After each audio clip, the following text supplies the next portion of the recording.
Guys, and welcome back to Mad About Skin. In today's video, we are talking this product, the Dear Klairs All-Day Airy Sunscreen. Now, I don't usually do single product reviews here on the channel, but this is a brand that I've kind of got a few trust issues with. I used to be a huge fan of their original Airy UV Sun Essence, which was discontinued because it wasn't living up to the SPF the brand claimed. There was a whole lot that went on around that and the way that Klairs reacted to that kind of put me off the brand. However, I'm also a huge believer in second chances, and so I wanted to put their new sunscreen through its paces. Now it's been independently tested and verified, so we can kind of complete the circle and share my thoughts and feelings with you guys today. So sit back, relax, let's start the new Dear Klairs Sunscreen. Now, before we get into this video, I would love to know what your thoughts, feelings and opinions are when it comes to this product. Have you tried it? Are you likely to try it? Or are you still just a little bit turned off by Dear Klairs in general? Sound off and let me know in the comment section below. Whether you're a huge fangirl of this brand or, like me, still a little bit cold towards them, hopefully you'll also want to reach down and give this video a big thumbs up and a like. It's a fantastic way of supporting me and the channel, because the more likes a video gets, the more widely YouTube distributes it on its platform. So for each and every one of you that takes the time to caress that like button, honestly, I'm so grateful and love you all so much. Now I'm going to break this video down into various sections. First off, we're going to talk about the road travelled so far, how we got here, and some of the background into the previous Dear Klairs sunscreen. And then going to talk about the pros of this product, moving on to the cons, and then summarise everything at the end. I've left timestamps in the description box below. They're there for your convenience. So if you want to navigate to one section of the video over another, be my guest, I won't be offended, use the timestamps below. I've got an awful lot to say, so should we just cut that waffle and delve straight on in? Let's start with how we got here. So Dear Klairs are one of the most popular Korean-based skincare brands here in the West. They kind of, alongside Purito and some of the other big name brands, spearheaded the Korean skincare charge that took place around 3 years ago. Their sunscreen was one of the first Korean sunscreens to hit the market and really go viral. People loved it. The lightweight feel on the skin wasn't something really we'd experienced here in the West with our sunscreens before. We were like, wow, finally we can get a sunscreen that feels great on the skin, gives us that locked in super high SPF protection, and kind of does everything we need. It was so hydrating, it worked as a moisturizer and a sunscreen in one, and I could totally understand why it was one of the best selling sunscreens around 3 or 4 years ago. Unfortunately, this thing called the Korean sunscreen scandal happened. This is when a lot of the sunscreens out of Korea were found to be advertising SPFs way in excess of what the products were actually delivering. This was triggered by Purito, where independent tests showed that their SPF 50 plus was actually performing at around an SPF of 22 on average, and this set alarm bells ringing. Suddenly everyone started to take a closer look at the Korean sunscreen market, some of the loopholes in the regulations, and think, you know what, are any of these brands actually living up to expectations? Dear Klairs came in for quite a lot of criticism because their formulation was actually made in the same lab as the Purito one. So the thinking was, if the lab could lie about one product, could they be doing the same about the rest of the products they formulate? Dear Klairs kind of said, no, nothing to see here, don't worry about it, we have 100% confidence in our product, keep on buying it and loving it.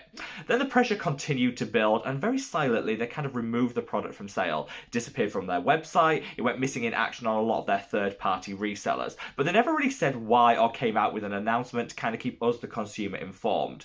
Literally months went by, and around a year and a half later, they finally admitted that their SPF 50 plus was actually performing at an SPF of 19 on average in their independent testing.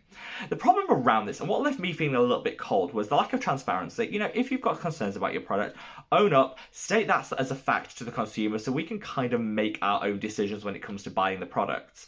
Also, because they never owned up to the product being defective, it meant that people couldn't get refunds for unopened product. We'd invested our hard-earned coin in this sunscreen. We were scared to use it because we really didn't know what protection it was giving, and yet we couldn't get our money back. Shady, and the whole thing could have just been handled so much better.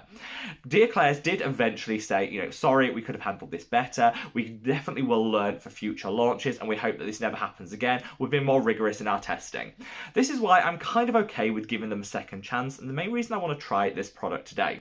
So, a couple of things have changed. First of all, the formulation, lots of things have changed with this. This is not a like-for-like match to their original product. It also has been tested rigorously in 2 different labs, one here in Europe and one in Korea itself. So, Really important, because I think to regain confidence in a brand and their products, we need to see that third-party independent verification, and this is performing at an SPF of 50 plus in those independent testing. So we know it hasn't got the same problems as its original formulation.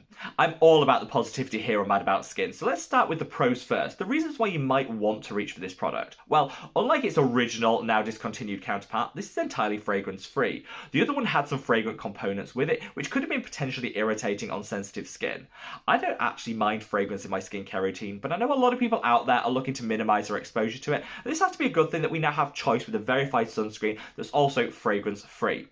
For me, I also really love the fact that they haven't just increased the concentration of the filters, they've actually added some new ones in. Often when brands reformulate sunscreens, they just dial up the concentration of the existing filters. Dear Klairs didn't do that. They actually added a couple more in alongside the existing ones, which are going to give, protection against different wavelengths of light, and I'm all about that. I like to see multiple different UV filters used within a product, because different ones have different wavelength protection, so it's worth bearing in mind. This comes with a range of different UV filters, which I've listed in the description box below if you want to geek out with me and read more information about the individual ones and kind of what they do. This, I think, is definitely a step up from their original formulation, and is why I've got confidence in the SPF value beyond just that independent third-party testing.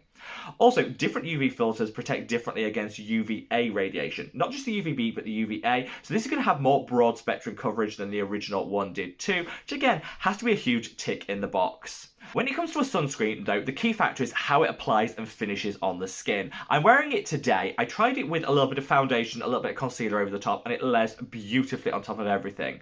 I also like to apply a couple of thinner layers of my SPF rather than just one thick layer. So it's really important that a product layers well on top of itself, and this did. No peeling, no balling up, which again I absolutely love.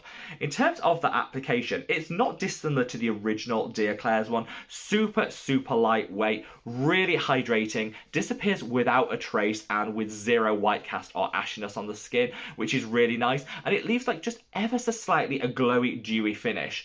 It's not too dewy that my oily, acne-prone skin can't handle it, but again, if you've got a drier skin type, I think this could work really well as like a moisturizer, sunscreen, hybrid, all-in-one product. This is also vegan, great if you're living a plant-based vegan lifestyle, and again, something that I love to see because there needs to be more choice in terms of vegan sunscreens for people out there. Everybody should have access to good sun protection. Even if you are living a vegan lifestyle, this is probably one that I would definitely recommend.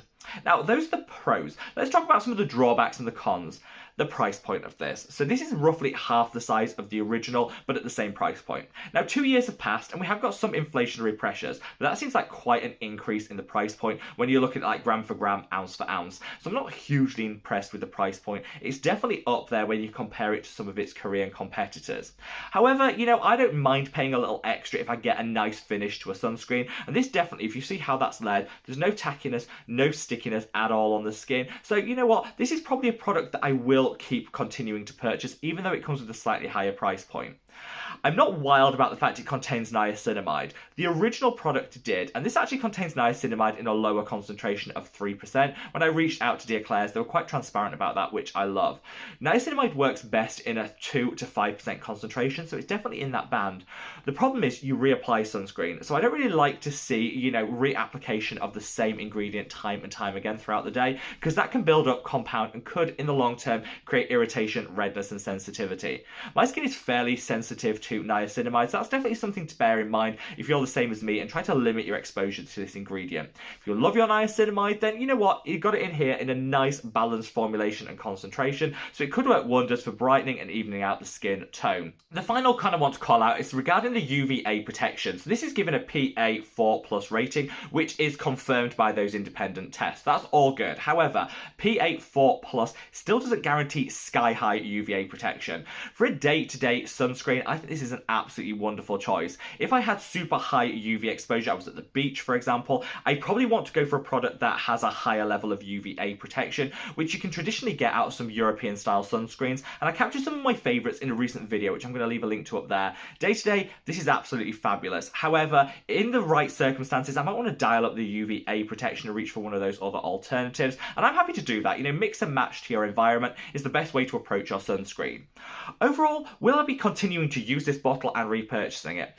I actually think I will. I was really disappointed with Dear Klairs and how they approached the response to their original failed sunscreen, but you know what, I think sometimes in life we just have to move on. Yes, I still in the back of my mind have that replaying, but I think Dear Klairs have come out with a really good replacement that hasn't just increased the concentration of the existing filters, but actually added some additional ones to it to give a more broad spectrum protection, which I'm all about. I love the fact it's vegan, it's fragrance free, so if those are things that are important to you, this is a really good product to reach for, and it just feels so gorgeous on the skin.